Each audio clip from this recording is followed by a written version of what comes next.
Starting in 2022, Alaskans are voting in new ways.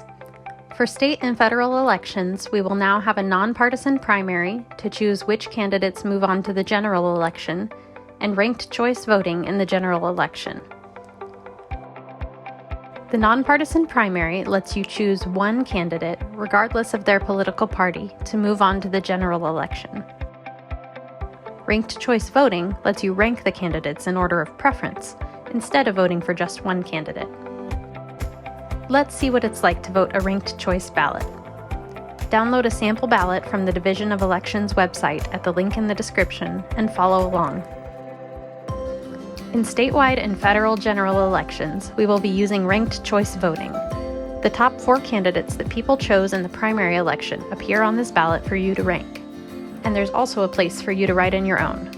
Make sure you have your blue or black ink pen and get ready to vote. For the candidate you most want to win, fill in the oval in the first choice column. If you have a second choice, fill in the second choice column. And if you have third, fourth, and fifth choices, do the same. Do this for each ranked choice election on the ballot. You can rank as many or as few candidates as you want to. You don't have to rank everyone or cast a vote for someone you don't like. To make sure your ballot is properly counted, don't select the same candidate more than once.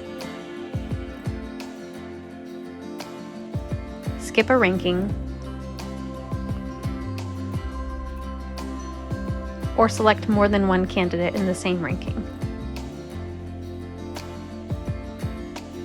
Simply choose who you most want to win, and then your second, third, fourth, or fifth choices, if you have them, for each ranked choice election on the ballot.